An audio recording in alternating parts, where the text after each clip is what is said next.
Hutang menjadi permasalahan yang lekat dengan kehidupan manusia. Bahkan kata ad-din yang diterjemahkan dengan arti agama diduga juga memiliki arti hutang. Karena ad-din seakar dengan kata dain yang artinya adalah hutang. Hutang kepada Allah atas kehidupan ini. Karenanya setiap bentuk ibadah bisa dianggap sebagai membayar hutang kepada Allah atas anugerah setiap nikmat. Jika demikian, berarti tidak satu pun manusia yang tidak memiliki hutang. Dan cara mencicil hutang kepada Allah adalah dengan mengibadahinya dalam segala bentuk peribadahan. Pada sisi lain, mengibadahi Allah dalam model ibadah tertentu atau bahkan dalam segala model ibadah dianggap sebagai memberi pinjaman kepada Allah. Dan untuk hal ini Allah menyatakan dalam firman-Nya yang suci, "Man dzalladzi yuqridullaha qardan hasanan fayudha'ifahu lahu wa lahu ajrun karim." Barang siapa meminjamkan kepada Allah dengan pinjaman yang baik, maka Allah akan mengembalikannya berlipat ganda untuknya dan baginya pahala yang mulia. Dalam dunia kepemerintahan negara, bahkan diduga tidak ada satu pun negara di dunia ini yang tidak memiliki hutang. Hutang dijadikan sebagai salah satu sumber pendanaan dalam proses pembangunan. Dalam dunia usaha, suatu perusahaan dianggap sehat jika memiliki kemampuan untuk melunasi kewajiban membayar hutang jangka pendek dengan tidak mengganggu aktivitas produksi. Dalam pandangan agama, memberi hutang memiliki keutamaan tersendiri karena dengan memberi hutang berarti telah membantu pihak yang tepat, bahkan dianggap lebih tepat sasaran daripada bersedekah.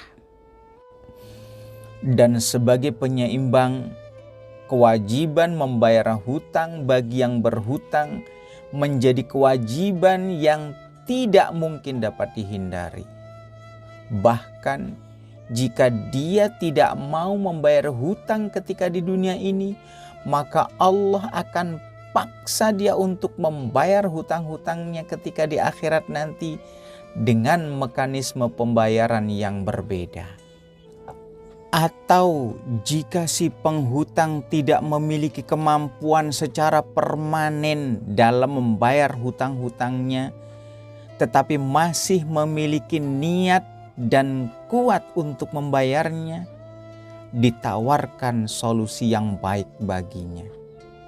Rasulullah Shallallahu Alaihi Wasallam menyatakan, barang siapa memberi pinjaman kepada orang yang bangkrut dan menagihnya dengan cara yang baik, maka dia telah memulai buku catatannya dari awal, yang untuk setiap dirham akan Allah gantikan dengan harta yang baik dan banyak di surga.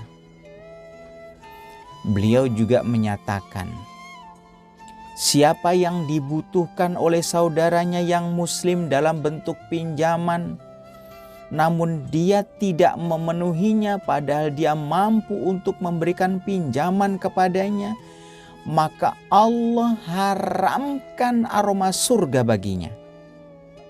Sayyidina Ali bin Abi Thalib radhiyallahu an ikut memberikan nasihat dalam hal ini. Beliau menyatakan, barang siapa yang bertawakal kepada Allah, Allah akan mencukupinya.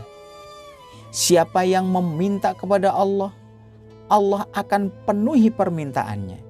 Siapa yang memberi pinjaman kepada Allah, Allah akan menggantinya.